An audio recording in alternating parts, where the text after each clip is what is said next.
আসসালামু আলাইকুম, কেমন আছেন সবাই?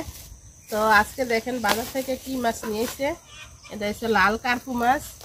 তো আমাদের এদিকে এখন এত মাছ পাওয়া যায় না। তো কয়েকদিন আগে যে গরম ছিল, গরমে মানে সব পুকুরের পানি শুকাই গেছিল। তো সবাই মাছ ধরে ফেলছে সবার পুকুরের, কারণ না ধরলে তো মাছগুলা মারা যাইব। তো এই জন্য এখন আর মাছ পাওয়া যায় না অতটা। তো মাছটা দেখেন, দেখতে কত সুন্দর দেখা যায়, মনে হয় যে ডিম হইব। তো এই মাছের চাইতে মাছের ডিমটা কিন্তু খাইতে বেশি মজা লাগে। আর ডিম ছাড়াও আরও একটা তেল হয়, তেলটা খাইতে আরও বেশি মজা লাগে।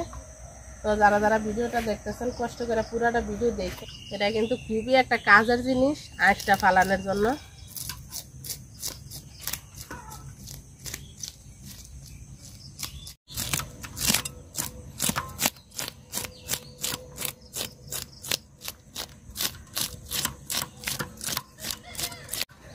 মাছটা পরিষ্কার করে নিয়েছি সুন্দর করে। ডিম হয়েছে, এই যে ডিমও মজা। কার্পু মাছে আরেকটা আছে তেল, ওইটাও আমার কাছে মজা লাগে।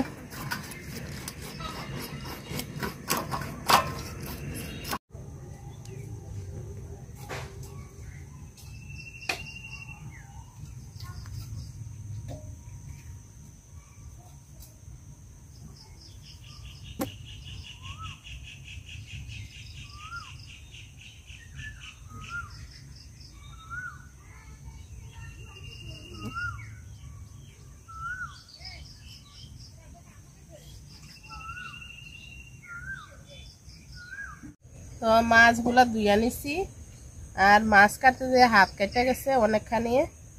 তো মাছ ধুয়ে পরিষ্কার করে নিছি, আর দেখেন কতখানি ডিম হয়েছে। তো মাছের চাইতে ডিম হয়েছে বেশি। তো ডিমটা আমি পরিষ্কার করি নাই, আজকে রান্না করব না, পরে রান্না করব। আজকে মাছ রান্না করব। তো আম পারবো একটা, আম দিয়ে তরকারি রান্না করব। তো আমার এই গাছটাতে দেখেন দুইটা আমে আইছে, তো দুইটাই আলহামদুলিল্লাহ আছে। তো দেখেন গাছটাতে দুইটা আম আইছে, দুইটাই রয়েছে। তো আমি একটা পারবো। এই আমগুলা একটু হালকা টক টক, কিন্তু পাকলে অনেক মিষ্টি। সবাই ফাঁকা ফাঁকা আম পারতেছে গাছ থেকে। দেশি আম পাইকে গেছে, আর আমি পারি কাঁচা আম।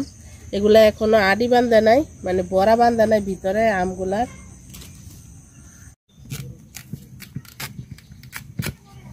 তো এই আমার আমে দেখেন এখনো এই যে বড়াই আছে, আডি বান্ধা নাই, এটা নরম আছে এখনো।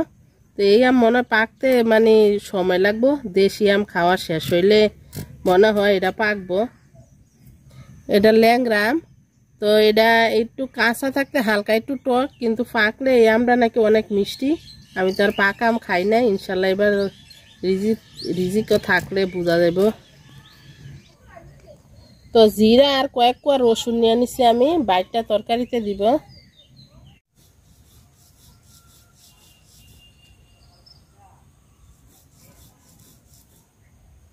তো সব কিছু গুছাই নিছি, মশলা বাইটা নিছি, মাছ দিয়ে নিছি, আম কাটা নিছি, আর পেঁয়াজ কাটা নিছি।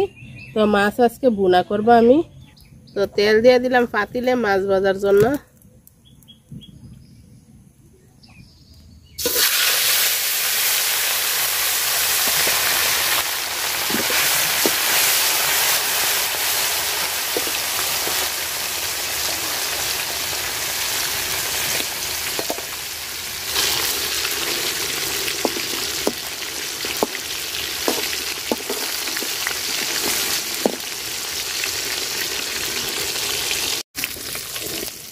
তো মাছ কড়া করে ভাজা নিছি, তুলে নিলাম।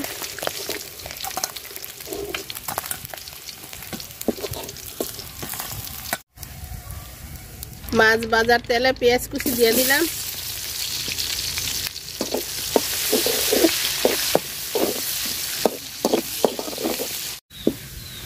তো পেঁয়াজটা আমি সুন্দর করে ভাজা নিছি। তো বাটা মশলাটা দিয়ে দিলাম, রসুন আর জিরা বাটা।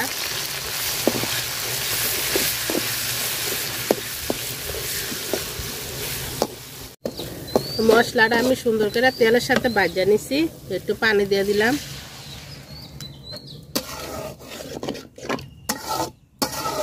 লবণ দিয়ে দিলাম, আর দিয়ে দিব একটু মরিচ গুঁড়া আর একটু হলুদ গুঁড়া। তো কষায় নিব সুন্দর করে মশলাটা আমি।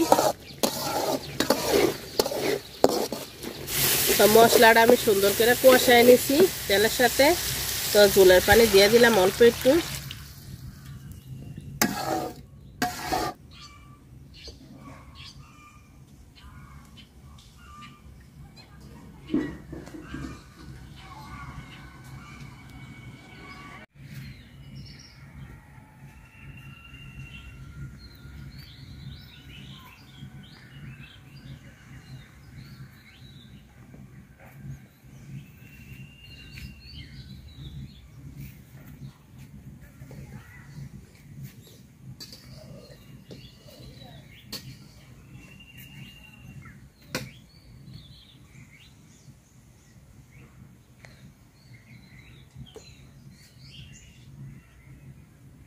ঝোলের পানি বলক এসে গেছে, মাছ দিয়ে দিলাম।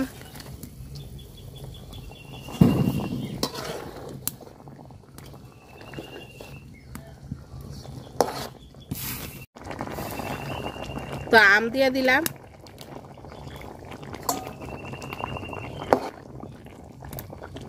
টক টক লাগবে, আমগুলা খাইতে ভালো লাগবে। এখন তো আর টমেটো নাই। ধনিয়া পাতা তুলবো, ধনিয়া পাতা বড় হয়ে গেছে দেখেন, খাওয়া হয় না। তো যেগুলা কাইটা খাইছিলাম ওগুলা আবার আলহামদুলিল্লাহ যে ছোট ছোট হইয়া হইতেছে। তো আমি কয়েকটা ফাইরা নিব ধনিয়া পাতা নরম গুলা।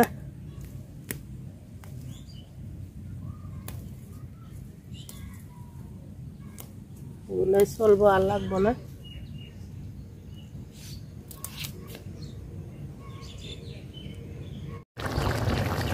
ধনিয়া পাতা দিয়ে দিলাম।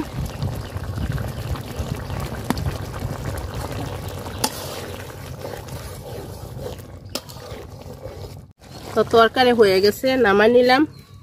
যারা যারা এতক্ষণ ধরে ভিডিওটা দেখছেন সবাইকে অনেক অনেক অনেক ধন্যবাদ। আল্লাহ হাফেজ, আসসালামু আলাইকুম। সবাই খুব ভালো থাকেন।